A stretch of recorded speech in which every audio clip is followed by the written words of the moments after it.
killed. Give me Isaiah 14 and 21. They did the same thing to my people. So you said that they put millions of my actions.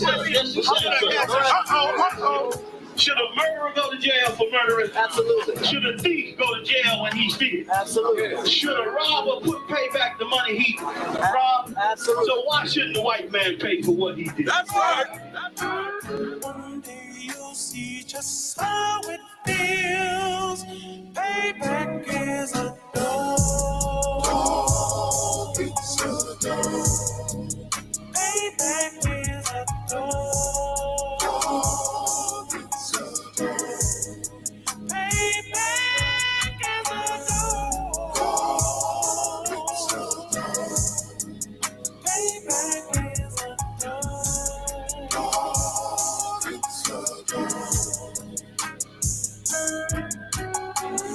I'm in a hell of a hole, was never expected to grow. This obstacle sat in the road, that a result of me selling my soul. The story I'm telling is cold, but yet it's what everyone knows. The white man's the devil is known.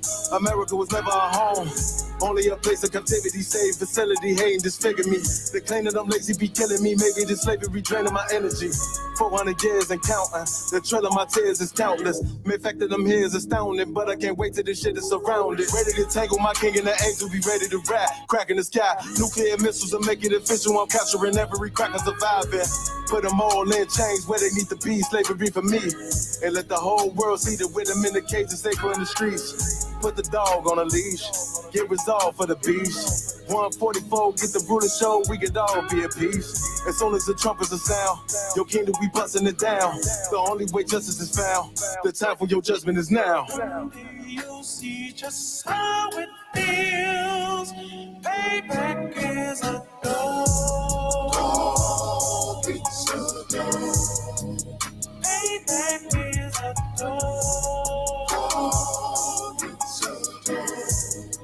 Payback is a dog. It's a dog. Payback is a dog. It's a dog. Look, ain't no remorse in my blood slim. It won't be no compromise. Now it's time to feed the worms. Watch his body turn to flies. I clutch iron while you trust the lies. The next Glock I buy gon' be Gen 5. I get it customized. And sending shots off like farewell. Praying payback come back around like a carousel. Still remember your Honda's words ringing in my head like bells. Said you in his body, you fit the Lord, fuck the cartel. Triangle choke, apply pressure to the game like I did Vondale. Payback's a bitch in a dress, she a bombshell. Revenge is served cold, I just hope they making oxtail. Glock fresh out the box, I swear it got that new car smell. Made myself a target in a world of mad shooters. Devils design fire for our babies to pass through it. In the day of our king's reign, I'll be overzealous. They bought my jealous, I bought brand new parabellums. One day you'll see just how it feels. Payback is a dog. It's a dog. Payback is a dog. It's a dog. Payback is a dog. It's a dog.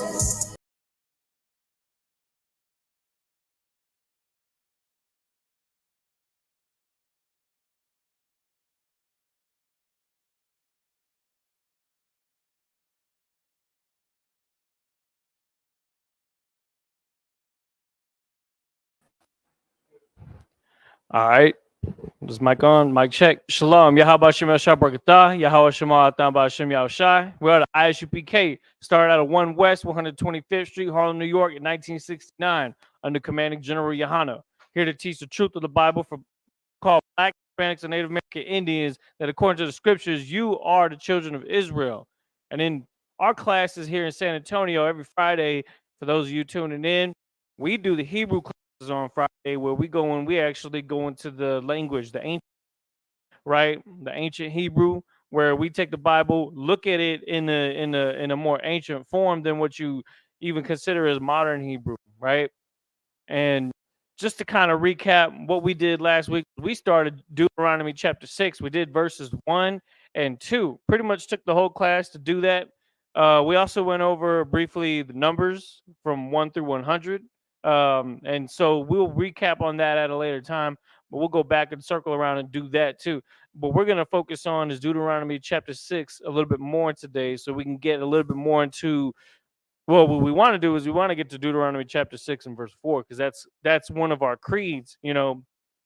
And briefly, I'll mention that when you read about the Native Americans in a lot of the history books that actually talk about some of their culture in a more sense that was allowed at the time, because a lot of that history was censored. The Native American tribes, they used to speak Hebrew. In fact, they were actually saying Deuteronomy chapter 6 verse 4 to the Spanish interpreters that knew Jewish, or at least some form of Hebrew, right? And so we're going to relearn that. And that's what's exciting about the classes that we teach, is that you look at the language itself. While you may think that it's primitive, this is the Lashon Kodash, the holy tongue. And it's important that we come back to not just our, well, here's what I say: the law, statutes, and commandments is like the foundation of what we are as a people. Coming back to that, another part of it is things like the garments, the clothes that we wear, right? The language that we speak is also important because it is a part of our culture. And part of our culture is to come to that heritage and take it back, because again, we think that this truth is going to be something easy, just comes to you over time. Or some people even try to say, oh, well, maybe in the kingdom we'll just get the language then. No, you need to work for it now. You need to learn this now, because this is you taking back your culture. This is you coming back to your heritage, setting yourself up and generations to come for more accuracy towards, you know, redeeming our culture back. Now, of course, us being enslaved captives in America, I didn't say Captain America, captives in America, we have been taught English. We have been taught Spanish. We've been taught Portuguese. You know what I mean? Every in North Central and South America, all throughout, we've been speaking the wrong languages, because this is the language that the Most High wants us to pray to Him in. That's the language that notifies Him that we've come back to our heritage.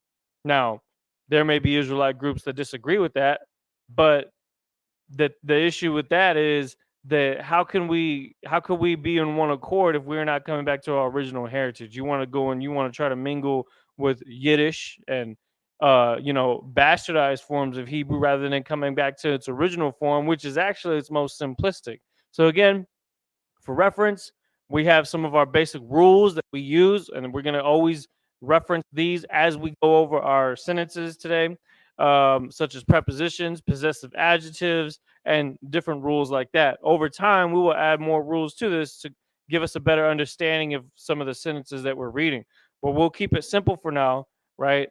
And also, what you're going to notice here is I will periodically, sometimes I'll actually take off the English words so that you don't see them, right? And so that when we're reading it, eventually you're going to start recognizing some of these phrases as your vocabulary that you're adding to your repertoire, right? And so we're going to have the Hebrew and in English as we write these verses down and as we go over them. And what that means is that as you see these characters, you're going to need to know how to pronounce them. If you've been tuning into these classes, you listen to some of the students that we have in these classes, they are most definitely progressing in their ability to say these phrases, to remember some of these words, and it all starts with the alphabet itself. Now, for our classes,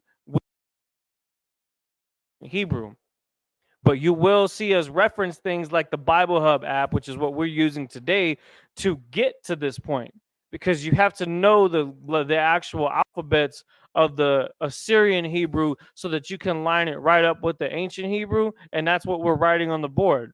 And so that's why you look at it in the app, it's going to look like this. But when we write it on the board, it's going to look like this. And so as you start to see that more often, you're going to begin to get a little bit more quick with it. You know what I'm saying? And that's basically what we do in these classes, is we start to lead by example, learning by example. Okay. And here's the example that we left off with last week. I'm going to give y'all room to see. Deuteronomy chapter 6 and verse 2. let's go ahead and recap that. Let's see if we can read that. All right.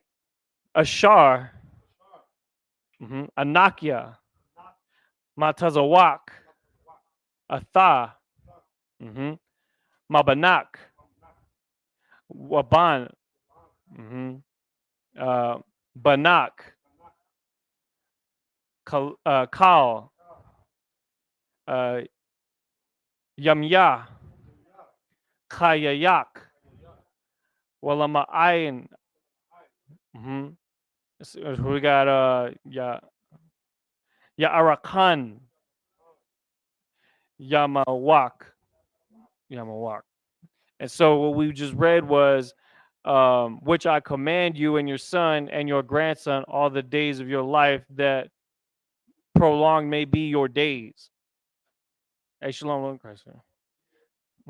And so when you notice too about Hebrew is that when we read from right to left, it doesn't line up exactly the same as when we read in English. And we made this joke last class that kind of give it a good perspective as to the way Yoda from Star Wars speaks. He speaks it backwards a lot, like may be prolonged your days instead of your days may be prolonged, right? And so you have to keep in mind that since Hebrew is read from right to left, it has a different style that goes back to our roots. Okay, I guess that's kind of funny that they made him speak like that, because for him to speak like that, Yoda being the wise, it's sci-fi. It doesn't matter. All right, brothers like to talk about shows and movies. We got all the energy to talk about all those things, right? But when it comes to learning the Hebrew and practicing the Hebrew, it's crickets, man. And I'm not pointing any particular person out, of course. I'm just saying that that's something that we've slowly been overcoming, and we've been locked into actually putting more effort into our culture. You know what I'm saying? That's what happens when we get more repetition, getting your reps in. Like when you go into the gym, if you want to get stronger, you have to go to the gym more often. You have to use those weights that you normally use and progress to you know what I'm saying, heavier weights. You really just gonna eat all of it? Y'all.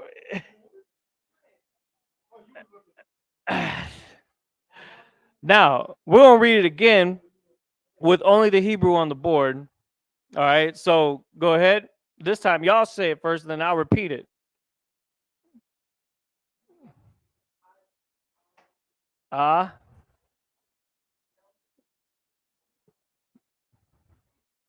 You might need to, yeah, you might need your reading glasses. Starting with here. And for those of y'all who look, you can always reference these characters.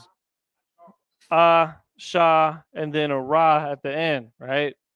So Ashar. And that's why I have these connectors here to help you get a better understanding of which ones to connect.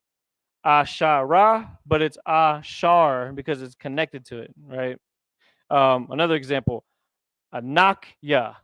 Nakya. This is a ka. This is a na. Anakaya. But since it's connected, and why do we do that? We do that because that's the vocabulary, that you have to understand the rules and how sometimes the rules can affect the way words sound, but you also have to know, and this is what will always be correct, even if you don't know all the rules. One thing that you can learn and to get a good foundation is the root word. The root word, like ashar, like debar, like atha, right? Like ban, like son, right? Banak, which means son. It also means grandson. So it's like the same thing, right? So ashar, anakia, and then what we have here. This is a different one. Matazawak. Matazawak, right? Ata, wabanak, waban, banak, kal, yamyah, chayayak, walama'ain. Okay. Ya'arakan. And then finally, what's this one? Kabiar? Yama what? Yamayak. Yeah. Yamayak. All right. So this is what we went over last class. We're going to continue that, and we're going to see how much further we can get today. Some of these verses are quite extensive, and so that's why I just want to try to work our way towards Deuteronomy 6 and 4, because along the way we've been seeing a lot of good examples of some of these rules that we have written down here, right? As we go, as we continue to get more examples. Another thing that you can do, and this kind of goes to show for those of you that are tuning in how engaged you are to the classes themselves, is that you're able to suggest scriptures that we can go over. Scriptures that we can go over in the Hebrew. If you like Isaiah chapter 14 and you want to hear how to say it in Hebrew, we could do that. This is the class to do that. You know what I'm saying? This is a class where we can take those examples and we learn, and you could use the entire Old Testament, right? The first 5 books of Moses, Genesis, Exodus, Leviticus, Numbers, Deuteronomy, but then you also have all the Old Testament itself that we can then translate so that we can break things down, get more examples, get more vocabulary, because that's what this whole thing is about, is us seeing more of the Bible. First, you come to the school, you learn more of the Bible. You learn more of the Bible than you do your entire life in one class. You come to class one time, you listen to Command General Yohana, you listen to General Mahyman, you come to any of our classes, our brotherhood classes with Officer, our history classes with Officer Kabar, right? And you get more scriptures in one class than you did your whole life.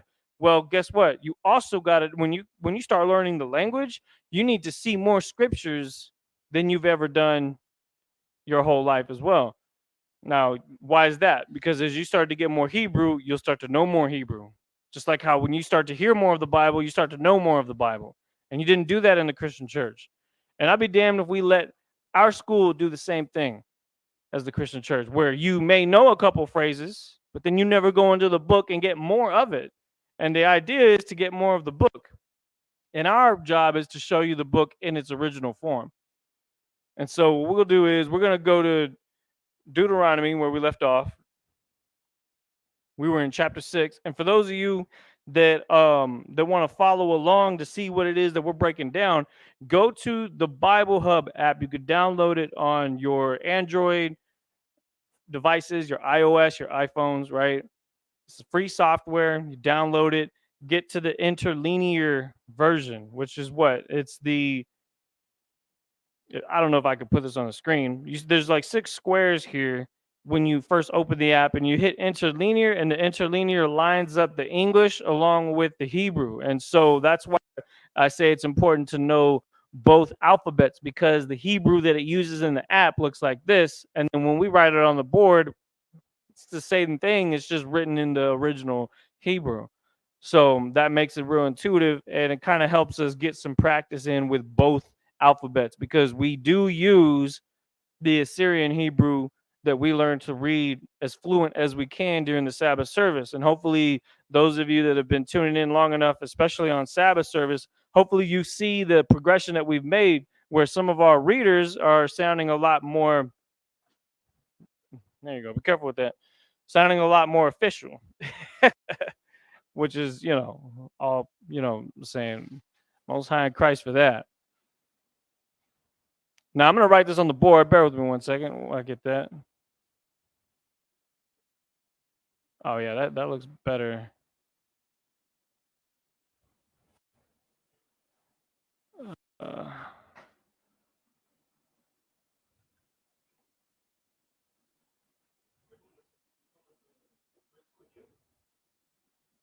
Slovakia. Thanks for reminding me. No. That was actually verse 1. Let me go to verse 3.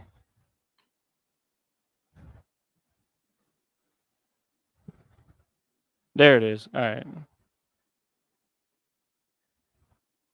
This is where we start getting to the purpose of it. All right.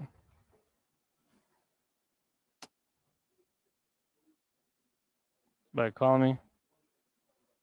Client.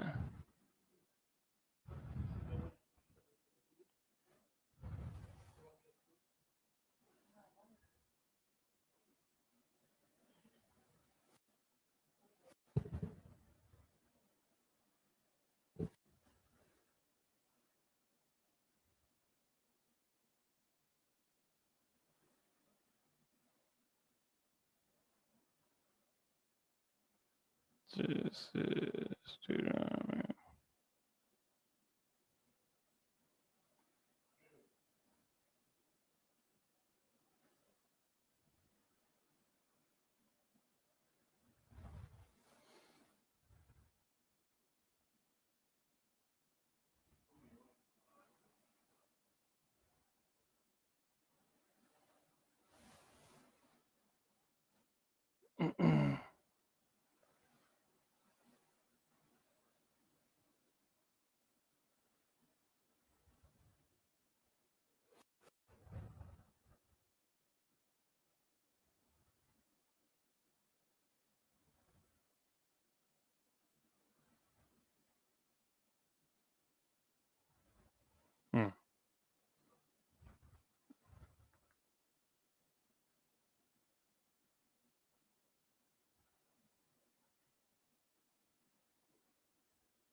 Sure.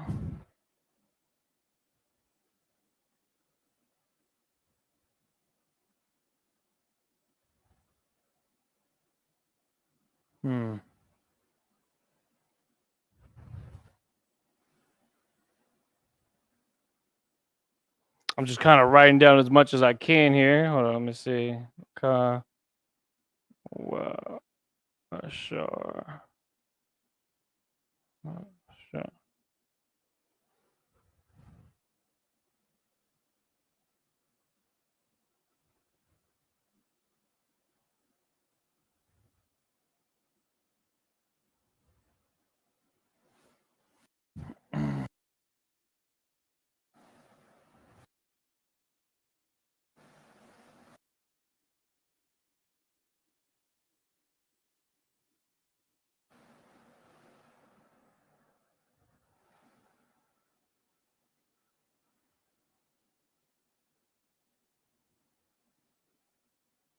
No bar.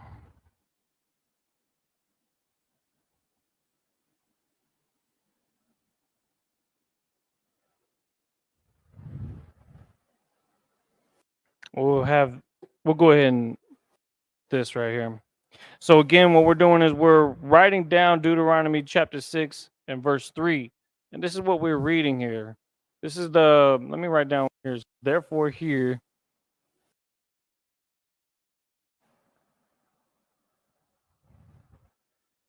Israel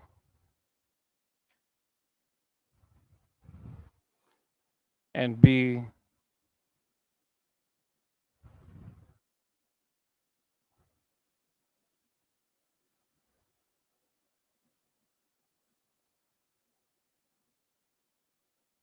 observe that.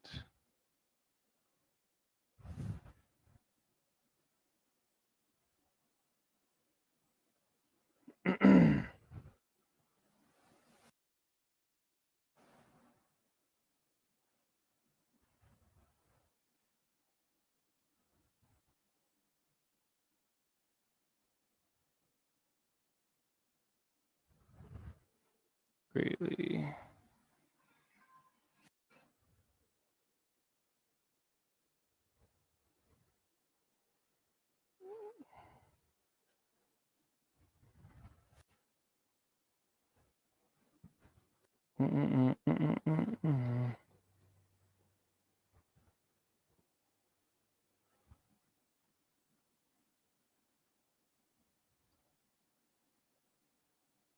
My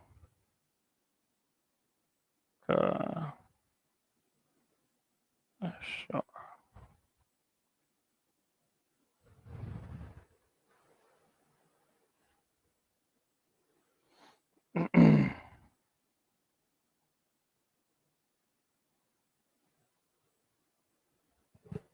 All right. You know what's wild too is just how do I say it? How sharp our language looks. That you may multiply greatly as promised. God. All right, so here, there. Let's see what we got here. Deuteronomy chapter 6, verse 3. So what is the first thing that we see? It says, Washa my tha. Wa means what? When it's a preposition, wa means and. Okay. And so therefore is another word for and. Therefore is like saying in continuation of, right? And so when you see wa, and it can mean therefore, it could also mean and, because it's joining a thought with a previous thought, right? And so when we read in Deuteronomy chapter 6, verse 2 towards the end, that what was it that we were listening to in that verse? It was following the commandments of the Most High. Remember the ordinances, the commands, that stuff that we talked about last class. So when it's saying therefore here, then it's basically adding to that point. And so it says washamayatha, therefore here. Now, Shammai is the base word that we want to look at. Shammai means to listen, means to hear. Okay. It also can mean to silence, to be silent. And so when you see it says washamayatha, that's saying therefore here, and we know of course this Yashar Allah, Israel. This is something that you sisters definitely want to here, guys, come on. The glare is messing with the screen. Let me make sure it doesn't stay that way.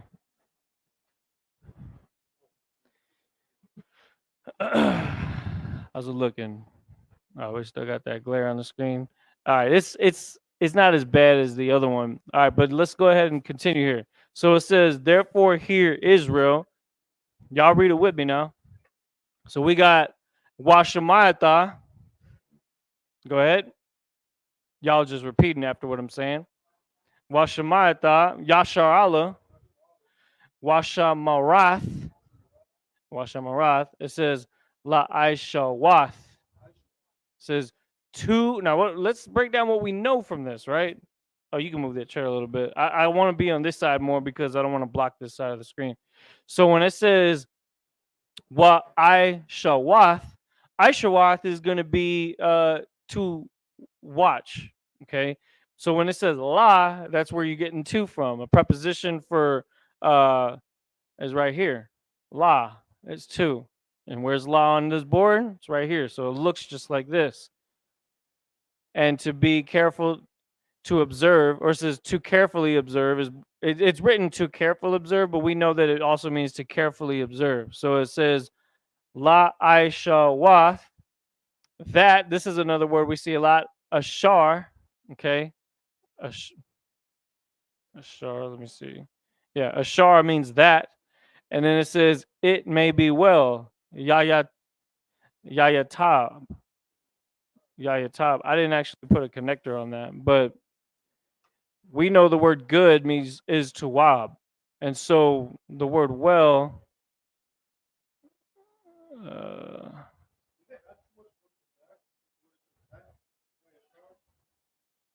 are you talking about?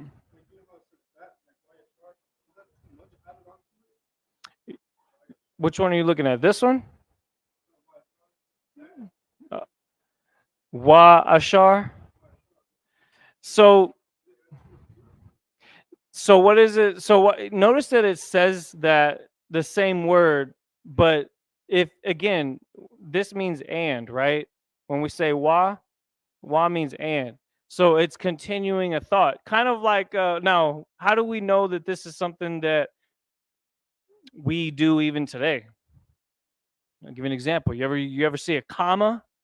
There's something that this generation never uses, because everyone wants a text message, and when we send text to each other, it's just one long sentence. You can kind of tell who's paid attention in school growing up and who hasn't, because of the way that they just regurgitate their entire thought in one sentence, and there's no structure to it.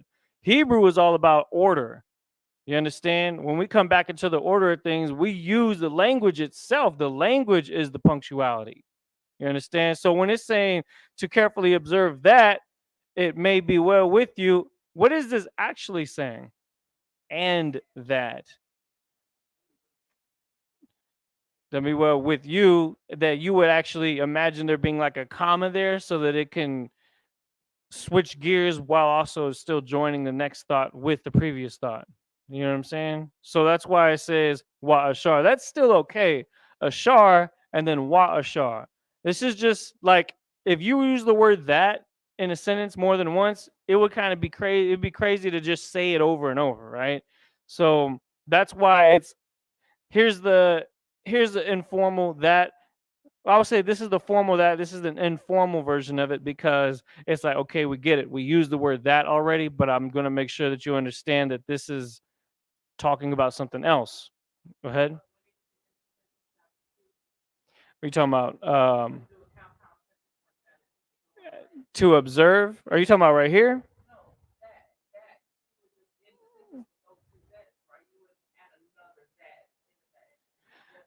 Well, that's kind of what the comma does. The comma acts as a period, but it's a way that you can continue the sentence without having to go and capitalize the next letter, and that's the English rules, right? Well, in Hebrew, what we're doing is we're continuing it, and this is kind of like think of it as like a line that's drawn so that you could continue the sentence without getting too confused as to what's being grouped together.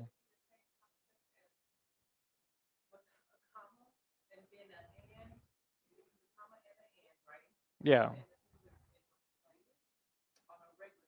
Right. That's exactly what we're saying.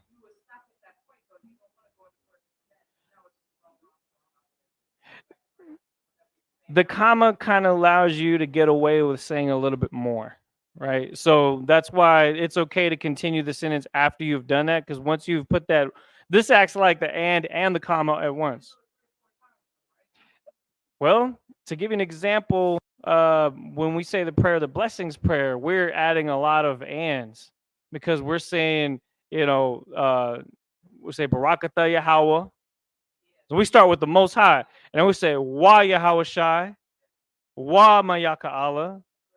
Yeah, yeah, and so it's like it's still structured, but we're saying Wa. Yeah. So how's it go? Barakatah Yahweh, which means bless you, Lord. Wa Yahweh Shai, which means and Christ. Wa Mayaka Allah, which means and Michael. Wa Allahayim, which means and the angels. And then we say Matazab Ya'ah Alawap Yahana. So then it's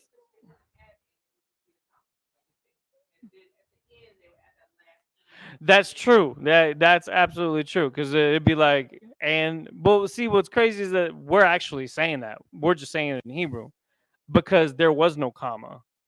That was our comma. And that's why when we break it down and we translate it into English, that's why we say it like that. And it may sound a little bit far fetched, but I mean, when you think about it, it's like music when we say it because we speak in a cadence. And if you ever listen to like a powwow with Native Americans, the way that they say that they use the wa to join their thoughts together, they say things like Yahweh, and then they just start doing this. I don't want to say like a chant because that sounds heathenistic, but what I will say is that there's a rhythm to it. And so even in our language, you're going to see a rhythm being built. It's almost like if you ever read music before, music is broken up into what's called stanzas or bars, right? Where you have a certain amount of beats. And then after those beats, you have a structured time that you would consider that bar to be finished and then the next one to begin. And if any particular note crosses over to the next one, it too has to be, recognized that it's continued into the next bar. And so music, our language, has a rhythm to it, and we simplify them a lot so that we can. Well, of course, there are rules that we have to have just for the sake of having structure to it, but we still create our own structure. You know what I'm saying? So we don't follow the same rules that Esau has because he wants to make things more complicated. He wants to try to sound fancy and more intelligent. And there's simplicity in Christ, like the scripture says.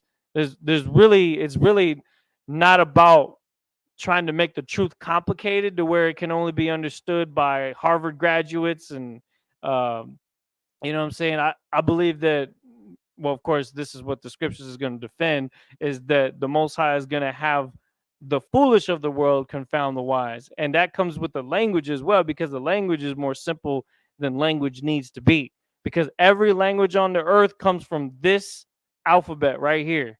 And then every time that there was another alphabet, another language that was made from this, they had to add their own flair to it, their own complications to it, their own rules to it. And so this is where it begins. It simply starts right here. And so we just have to look at it in the sense that we're looking at this most basic form of this sentence and reading it like literally to read it like this and then to translate it into English, it almost doesn't do it the justice that it really deserves, because you're still trying to think about it in English ways rather than Hebrew ways. You know what I'm saying? Therefore, hear Israel, and be to careful observe that it may be well with you, that you may multiply greatly as has promised God. So if we read it like that, that's one way to say, okay, well, that's sounds kind of backwards, but then again, the whole language is read from English is read left to right. So the language, which language is actually backwards? It's English that's backwards, right? English is the language that kind of flipped everything around. But there was something I wanted to mention. Let me see. We'll get to that later. So let's start from the top here, just to kind of refresh, and everybody will just kind of read along with me. Washamayatha, Yasharala, Washamorath, La Aishawath, Ashar, Yayatab, Laka. I believe that's Laka, not Lak. It's Lakim. It's Laka. And then it's Wa Ashar. Yep. What's this next one? Tharabawam. Tharabawam. Tharabawam. Next one. Ma'ad. That's crazy. What would when we went into the numbers, what was the number 100? Do you remember that? I think you might have it screenshotted on your phone. Take a look.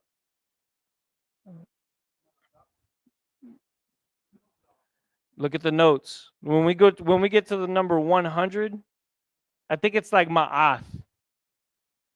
Right? Yeah. So there is some structure here, because the number 100 is a pretty great word. It's a very large number, right? 100. And so greatly is ma'ad. Well, the number 100 is I believe it's ma'ath. Double check that. It's ma'ath, right? So it's very rare you see tied with something else, but you'll see it in examples like when we say Barak Atha, right? Where you see the character added to something else, that you'll start to see that dealing with great numbers and things like that. Or not necessarily great numbers, but in this case, it is great numbers, because it's why it says you may multiply greatly. And that is dealing with what? Just dealing with the number of people. Not just number wise, but also in their prowess and their ability and their skill set. All right. Now here's a really crazy one. Now, why is as this many characters? Ashar. Hold up. That is Ashar. As is Ka'ashar. So if we look at the preposition, what is this? As. So think about this. When you listen to, I don't want to use Lil Wayne as an example, but he's probably the best example when it comes to similes, right? So Lil Wayne always compares something with something else, right? I'm smart like a supercomputer, or smart as, and then he like, I don't want to give an example. I don't know Lil Wayne's lyrics, but he always tries to use as and like in his sentences, right? Right? That's what he does. Like he always tries to take an example of like if he's talking about like a basketball player that's tall, he'll compare something like that. My money stack is as tall as a basketball player. So it's like saying that is as that. You know what I'm saying? So when it's saying as right here, it's actually, let me see. So you multiply greatly as has promised God. So think about this. God promised that we would be a great multitude, right? And so this is the realization of that great multitude as that multitude that God promised. Okay, let's just continue. Ka ashar, because it doesn't let us say ka by itself. So what do we know? That, and this is also that. It's just saying as, because it's saying this is the same as this.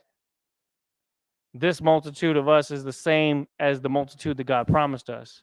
So that's why it's saying ka ashar. I don't want to, yeah, it sounds more complicated. It is actually more simple than you think. Hebrew is supposed to be simple. Hebrew is very simple. We just overthink it. Okay. Ka ashar. Once you see that, we see the word that, just like how yesterday, last time, what did we see? The word banak was used for son, was used for grandson, was used for basically male lineage, right? It was the same word, though it can mean something specific if the context is, of course, given an understanding that we're talking about somebody's son or their grandson or people from their lineage, right? So we're seeing the same thing here as far as similar words, just with a little bit of something else to kind of help us understand what part of the understanding we're at. That's why it says wa ashar, okay? And then it says ka ashar. What do we know? We know the word that is ashar. We should know that for sure now. So if you could say ashar in your day-to-day, vocabulary, if you're pointing at something, right? It'd be like, pass me a ashar, and you're pointing at it. You know what I'm saying? And it'd be like, okay, yeah, you're talking about that, right? Ashar, you're talking about the water bottle. I'm gonna go grab it and pass it to you, right? So start using some examples of some of this stuff. What's another thing that we notice in this sentence? Yayatab. Yayatab. Now, well and good are also the same phrase. But when we start getting into some of the laws and rules of Hebrew, you'll notice that sometimes a wa is added in between. And where you get the word tawab from is this, tab. I believe it's tab. I don't think it's taba, but tab, because then you're adding a to. You're basically, when you add the wa, the ta is pronounced by itself, and then the wa and the ba are connected, and it becomes tawab. But it says it may be well, so we know that ya is actually talking about something like that. Let me see. Moving on here, dabar. What also does dabar mean? This is heavy. This is right here is Ebonics to the T. We know the word dabar means what?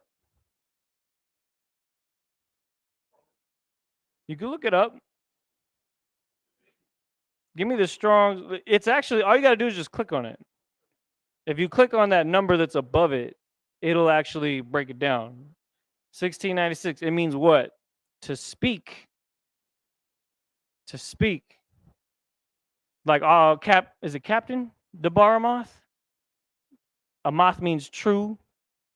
Dabar means speak. He's a speaker of truth, right? That's how you can break down his name. You can understand him if you start to get more of the language. And what is this saying? The scriptures, and this is what the scripture says. The scripture says, let your yea be yea and your nay be nay. Or in street terms, like brothers like in the world say, if I said it, then I meant it. If I said it, then I meant it. If I said it, then I promised it. Dabar and promise are the same thing. You see how we use language, how we go back to the roots of it, where instead of you having all these fancy different words to mean one thing, I have one word that means all these fancy different things. Maybe not even fancy. Dabar means speak, but if I say something, I should mean it, because that's what the scripture says. And if God says it, then he also is what? Promising it, right? Because it's his order, okay? And of course, you got this. What is this? Yahweh. That we definitely know that. We definitely know that. This right here is what you would see in some of the ancient tombs and pyramids of South America if you go further back enough. If you go deep enough to where the Olmecs used to roam, or maybe even some of the early Inca and Mayan uh, civilizations may have had this as a way to commemorate the Most High, to hold on to their culture. It was like we were trying to grasp it, but what happens is you have all these break off groups that'll come in and dilute it over time. And that's why the ISUPK is so important, because we're not diluting what we started with. We're actually uncovering what was there all at the beginning and going back to that. While everybody else wants to try to slim down on this, and they want to try to make cuts, and they want to try to claim that they're the authority on it, just no different than, I mean, you look at how divided we were even in South America, where we had the Aztecs, we had the Incas, we had the Mayans, but were we working together? No. And ever since our original civilizations, when we came over there in 700 BC, did we hold on to this? We did it first, but then it started to dwindle away. And so, what is the lesson that we need to learn? We need to learn that what the home of the truth is, you need to stay with it, because that's going to be its most purest form. And like I said, coming into the Hebrew in its ancient form is even showing you just how we are and how we think. That's what we're seeing. It's a good example of how we think, because we're saying the same word ways, and you know what I'm saying, building our language based off of that. We're gonna read it one more, but now that we've seen for quite a while what these English words are actually saying, I like to also take the English off, because the English is just a filthy, substitute that we're forced to learn. It doesn't have any power behind it, maybe in today's time, but it won't forever, right? Pretty soon you're going to be seeing billboards and signs and engravings on the walls of houses that are going to look just like this, right? And so get used to seeing it. Now I want y'all to read it first, and then I'll repeat after you. Go ahead.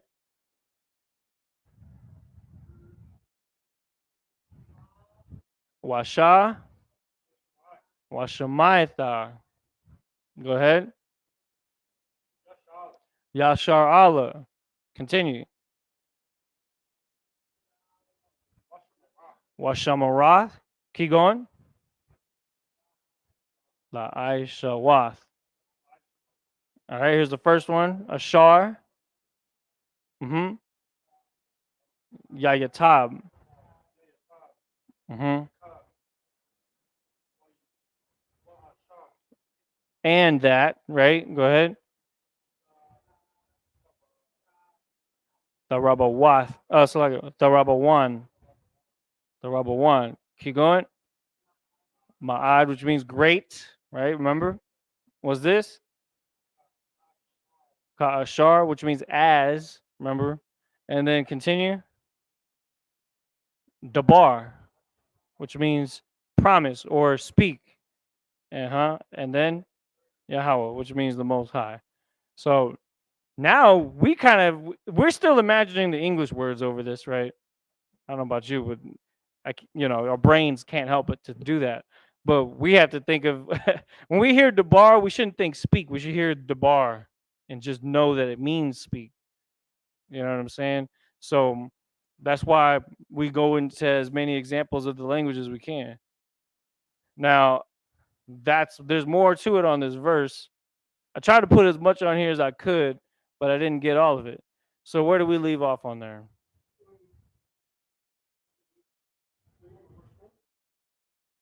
Not yet.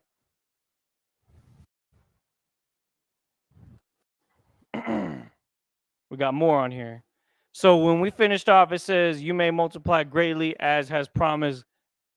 It says Yahweh God. Of course, we all know when it says God, Lahaya, Alahaya. Oh, Shalaki.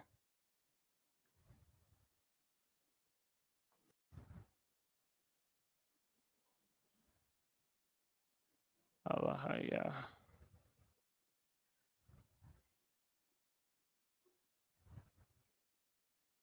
Yeah.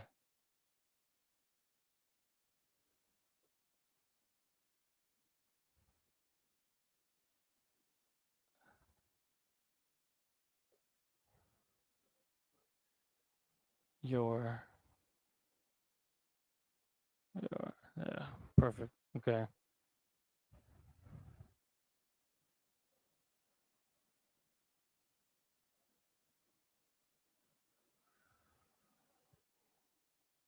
Is that fan on?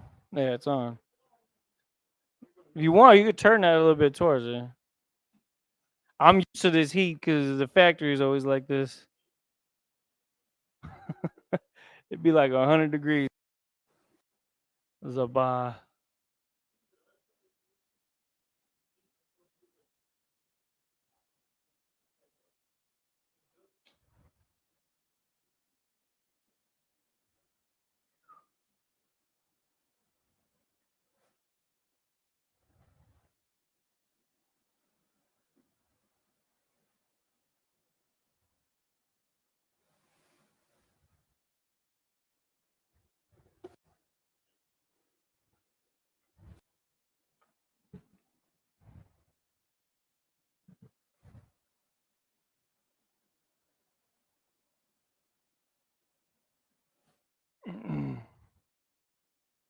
Of your fathers. You.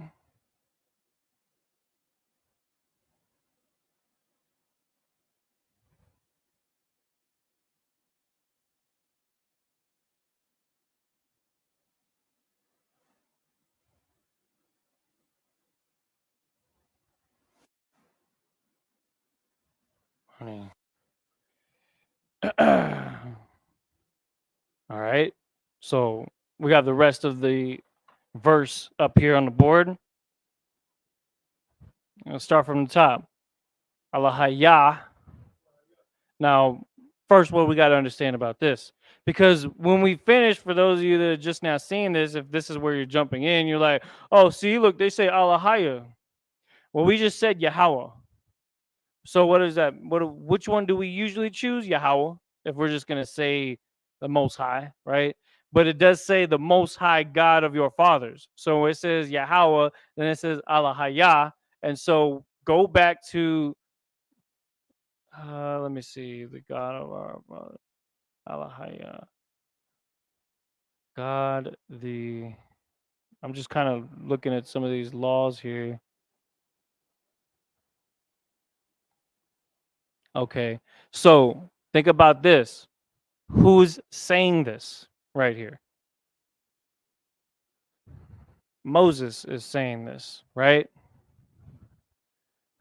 The word God in ancient Hebrew is, now hold on a minute. I don't want the Muslims getting crazy about it.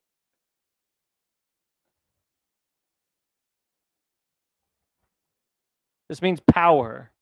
Just like when you read in where it gives you the 10 Commandments, it says, thou shalt have no other gods before me. The word Allah is there, which means powers.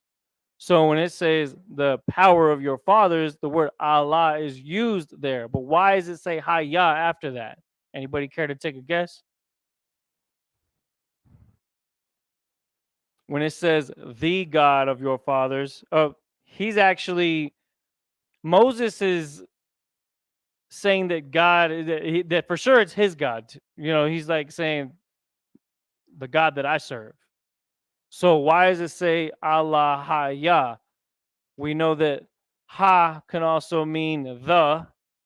Typically you see it at the beginning of the word and not the end. But my assumption is that the power here is more important than that. So when it says Allah Hayya, it's saying God the mine. So he's saying my God, the God that I serve, the God, meaning like what? It's the only power that actually exists. Because Allah could mean, I mean, the Chinese, they worship Buddha, the Ishmaelites, they worship, they, I don't know if they have a name for it, they just say Allah, right? That's their power. It's a stone, I guess, that fell from space. It's in the middle of the Middle East somewhere that they kiss. and all share their germs, which is gross. You know what's funny, that during the pandemic they actually had to stop doing that because people were passing the coronavirus to themselves. So their power obviously doesn't have any power, right? But it says the God, and then he's also used. I don't want to say possessive, like he owns God, but the God that he serves. That's why I'm trying to be careful not to say it, because when I say Yah, I'm saying that it's my God, right? Allah Yah, the God I serve. The word serve isn't necessarily being used in this, but that is just to give you context as to why it's saying that. Now, moving on, Alahaya, this is Abba Thayak. What is the root word here? The word father. So, Abba. You know what's funny? I had spoke with a Middle Eastern woman at one point, and she calls her dad Abba. It spells it like that, right? Why? Because the language that they speak is Middle Eastern, and I think Turkish is influenced by that heavily. But Abba does mean fathers. That's the root word. That word goes far. That's like, even as a baby, babies will say that without them even realizing it. They say dad, dad once we start to institutionalize them to learn English.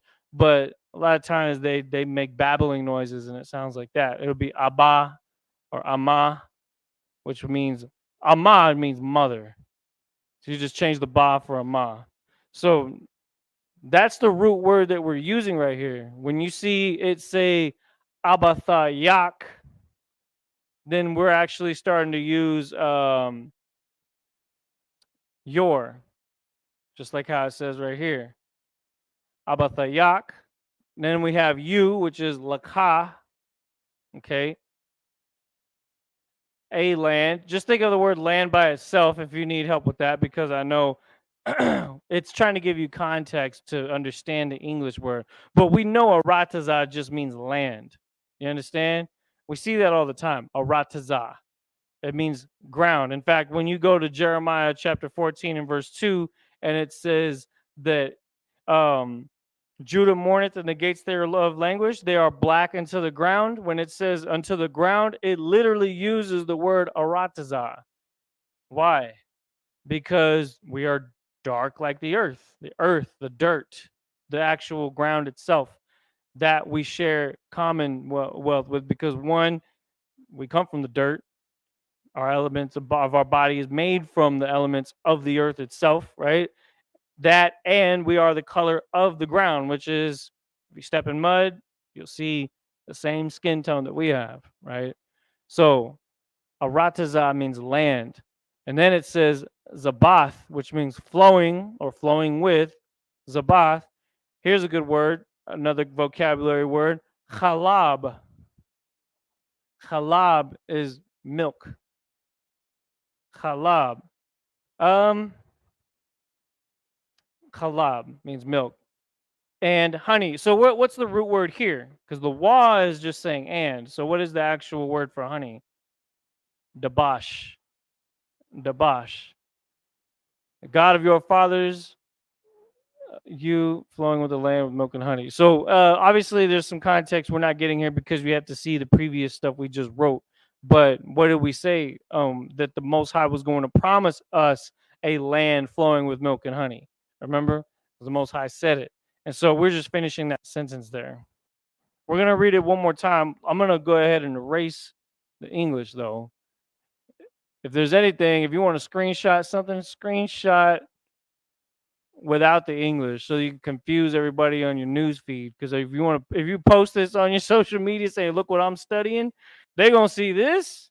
And they'll be like, what the heck is this? And they're going to want to find out. If you had the English words on it, they'll be like, oh, okay, that's cool because I know the English words. And then I don't really regard what this is. But if you just post this, they'll be like, man, I got to understand more about what's going on there because I never seen nothing like that. But it looks so structured. It looks so sharp. I have terrible handwriting. I imagine you probably have better handwriting than me, right? Some of y'all do. I have bad handwriting, but I like writing in the Hebrew because it's simple enough where I don't have to have nice handwriting to understand what I'm writing. So let's read it from the top again. This time, y'all start. Go ahead.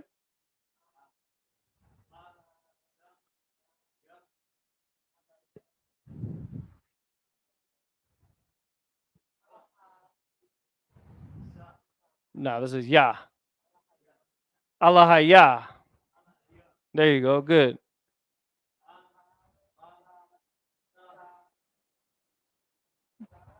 Yak. Yak. Remember, Z just looks like a Z. The character Yah, I know everybody has their own way of writing it. The character Yah is supposed to kind of be like a crooked Z with an extra line on it. You know what I'm saying? Alahaya, Alathayak, Laka, Arataza, Zabath, Khalab, Wadabash. Let me see how fast you can read it. Try again. It kind of flows kind of well. Alahaya,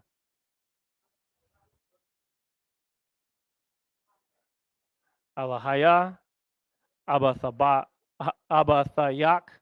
Laka, Arataza, Zabath, Khalab, Wadabash. Now let's try to recall what we were saying, just using some of what we know. The God, or my God, right? It says Abathayak, which means of your fathers. Abathayak. Lakar, which means you. Aratza, which means land. Zabath, which means flowing. Khalab, which means milk. Wadabash, which means and honey. Okay. And that's the end of the thought. Okay. So that's the end of verse 3. Did anybody need a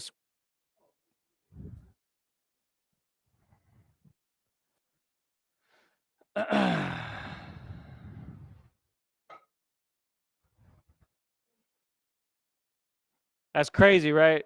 How it took 1 hour to break down one verse because we're writing it down, we're breaking it down, right?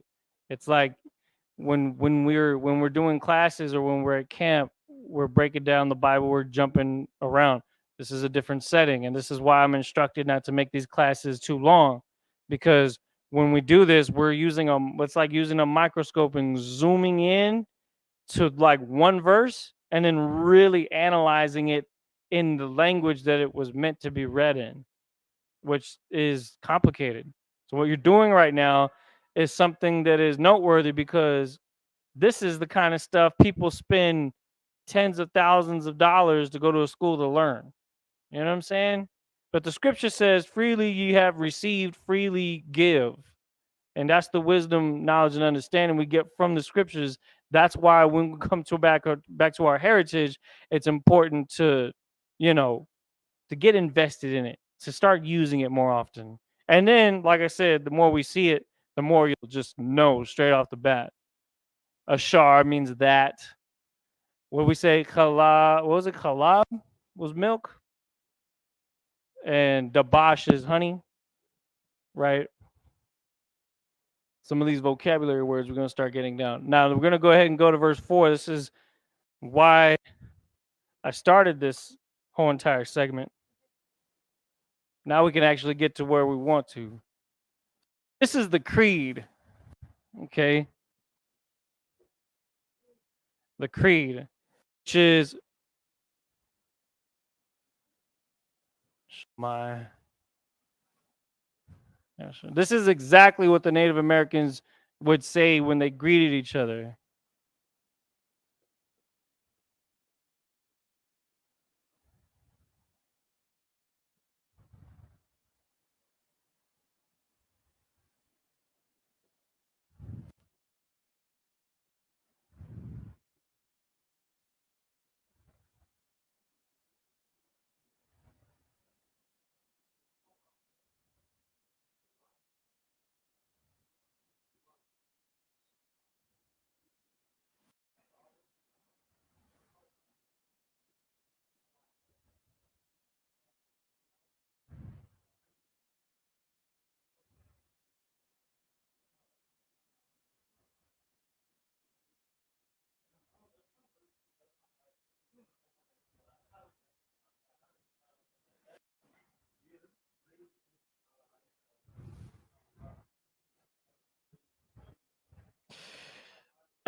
actually thought that the verse was larger than this, but that is the actual entire verse. Here, Israel, Most High.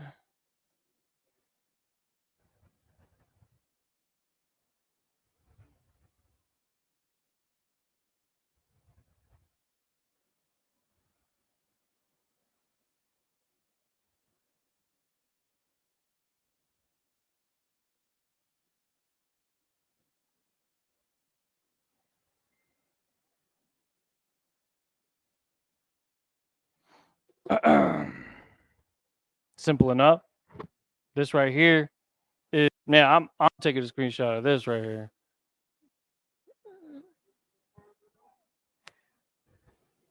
We may go ahead and get a little bit more on that. I want to fill the board more, because there's a lot more that's said after this stuff that we also should remember. So together, what we got? Shammai Yashar Allah. Shammai Yashar Allah. Yahweh Allah Hayanawa. Yahweh Achad. Now let's break it down. So here, remember, here, listen, Shammai. One time, General Mahaiman had to check somebody that was in the class that was coming from the world, and they wouldn't stop talking, and he had told them, Shammai, listen, which also means shut up if you use it in a stern voice. But that's exactly how black people are. And blacks and Hispanics, we use words, and if we say it with a certain tone, it can be a little bit more aggressive, right? Here, Israel, Yashar Allah, Yahweh, which is, of course, the tetragrammaton, which is the four-letter word for the Most High, Yahweh. And, here we see exactly what we saw in the previous one, Allahayah. Don't mind the last part yet, because that just goes with the rule. But when it says Allahayah, it's again saying Allah and then Hayah, which kind of joins the idea of it's almost like when we say Yahweh and then say Allahayah, it's kind of like saying the Most High, our God, or the Most High God, rather. The Most High God. We don't say Yahweh Allah, we say Yahweh Allahayah. Okay? The Most High, our power. You understand? The Most High power. And then how do we make it possessive? Possessive adjective. Our means Nawah. So that is the exact same rule. And that's why it's such a long character. Allahayanawa. Say it. Allahayanawa. Allahaya Nawa. Exactly. You see now how we're breaking it down? We know what this means. Allah means power. Now we know the ha and the ya is added there to join this to this. And then Nawa means our God. You see that? Shema Yasha Allah, Yahweh, Allahayanawa. Go ahead, read it. Yahweh. Go ahead, Kapior.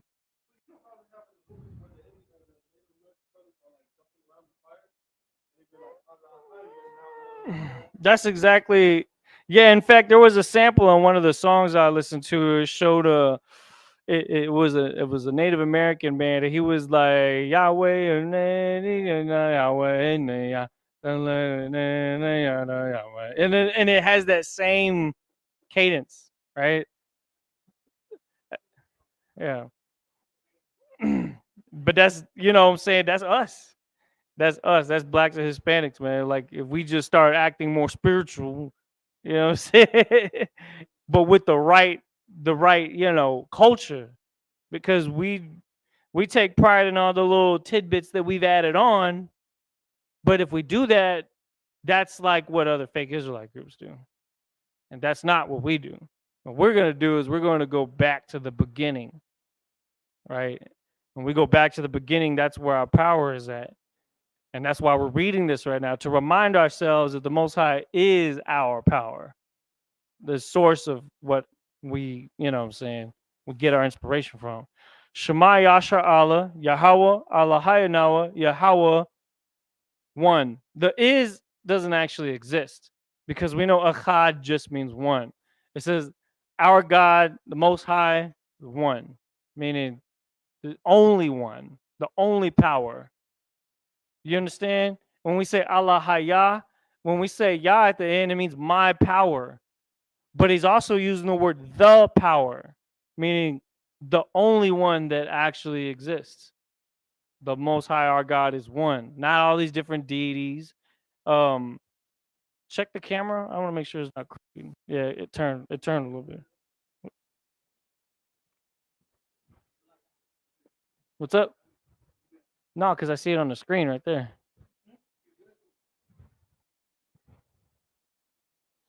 All right. Verse 5. I'm gonna leave this on the board here. This was actually not as complicated as you were thinking it was going to be, right? All right, verse. Okay. It says,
hold up, cook.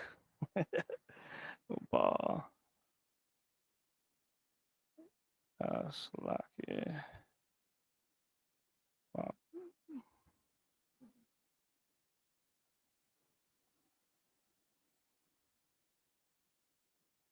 Man, it's heavy. Off a shot.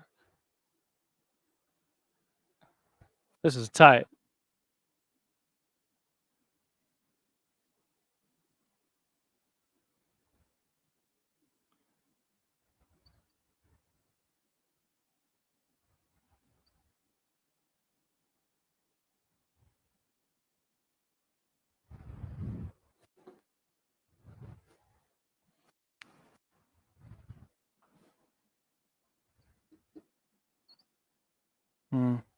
Okay.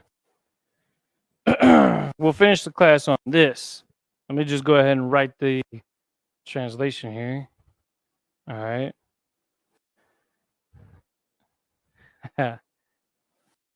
And you shall love.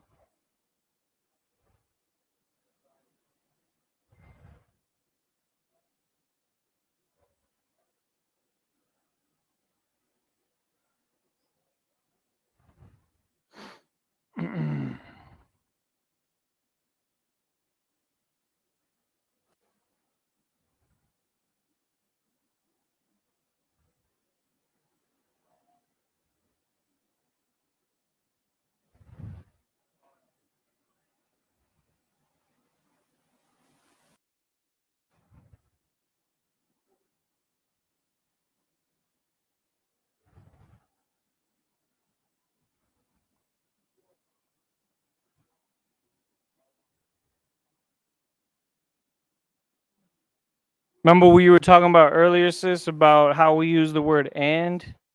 This is a really good example of how it, without making it sound like a run-on sentence, we then take it and own it and make it our, yeah.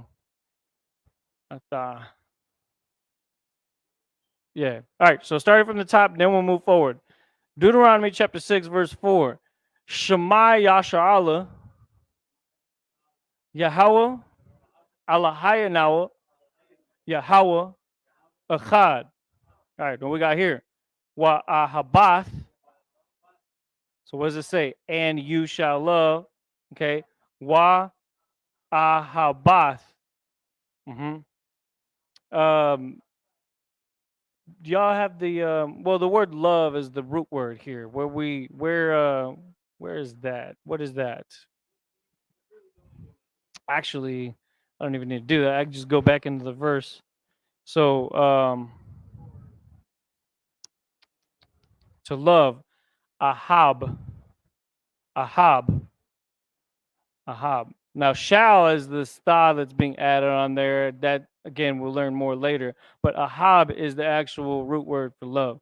Wa ahab, wahabath, atha, which kind of means you, but it's also like saying, and you shall love Yahweh, meaning like that is directed towards him.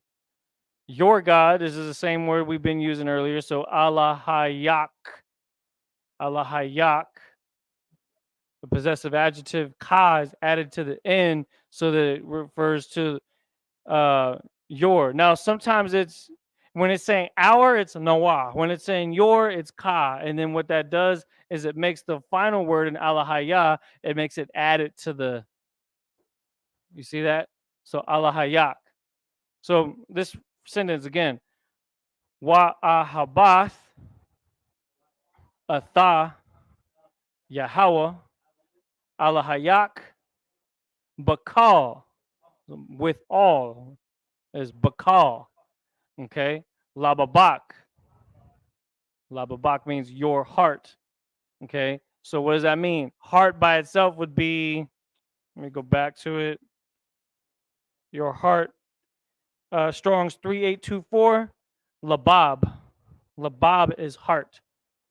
Lababak means your heart. You see that? Lababab. And then we got, and withal, we just said withal, bakal, wabakal. So it's like starting to list things. You need to love the Most High with all your heart and with all, right? Wabakal, and then it continues, napashak, which means, now, so knowing what we just did right here, what is the word for soul? Napash. Just like Officer Ashar Napash, which means what? Spiritual man. You see that? Right? Ashar would mean man, I believe. So Napashak. Napashak. And then again, it starts listing more. Wabakal. And then what's this word? Ma'adak. Ma'adak means strength. So again, what's the rule? Ma'adah is strength. And I'll prove it too. I'll go look at that one. Let me see. So strength, Strong's 3966, ma'ad. Ma'ad. Ma'ad. Which, think about it, we saw this earlier and it was the word great. So when you go back into the Hebrew, you start to understand that, okay, the scripture could refer to large numbers being great, but it can also refer to your ability being great. That's why I mentioned that earlier, because it says ma'adak, your strength. Ma'ad just means greatness, okay? Your strength, your ability, your skill. Does that make sense? So now let's read the whole thing. Now let's read the creed, and we'll, it's basically two verses, verse 4 and verse 5. So what we're saying is, for those of you tuning in, hear, O Israel, Yahweh our God, Yahweh is one. And you shall love Yahweh your God with all your heart and with all your soul and with all your strength. All right, now we're reading the Hebrew. Shema Yasha Allah. Come on now. Shema Yasha Allah. Yahweh.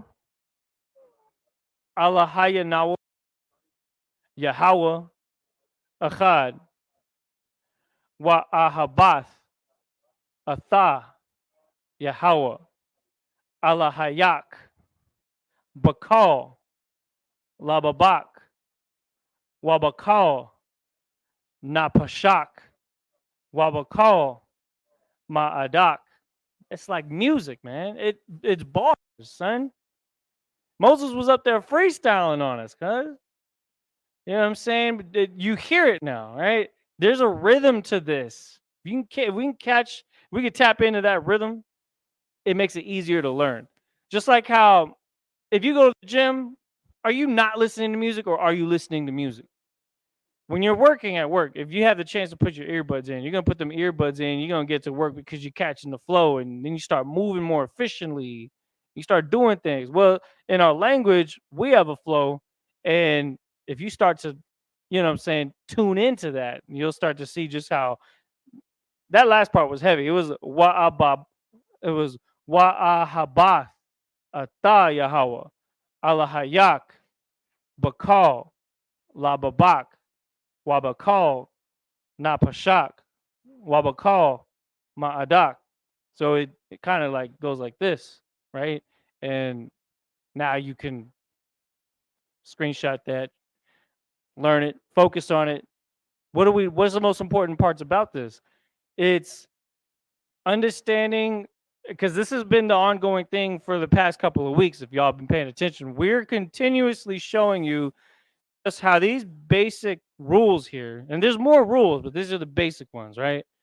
How even just these basic rules are used so often in throughout the language that no longer do these big characters, these big phrases, they're not intimidating anymore, because now you're understanding that there's stuff put at the beginning and stuff put at the end to create your structure, right?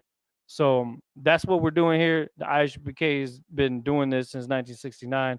You know what I'm saying? And, we give all credit and honor to the Most High in Christ and the elders and the people that have put together, long hours of studying and diligence and understanding the scriptures and opening the scrolls to get us to the point where we can learn this. You know what I'm saying? When the UPK was first made, there was no internet. You had to be in that room. You're right now, you're in this room, and that matters, because you know what I'm saying, you're starting to see just how important this is. And you're also starting to understand the scriptures in a deeper level, because you're seeing what it's saying in the underlying of what it's saying, because it's more spiritual when you get to the root, the original language of it. All right. And with that, we're the ISUPK, started out of 1 West 125th Street, Harlem, New York. In 1969, we're under Commanding General Yohana, here to teach the truth of the Bible for so-called blacks, Hispanics, and Native American Indians, that they are the real Israelites that the Bible is talking about. Shalom.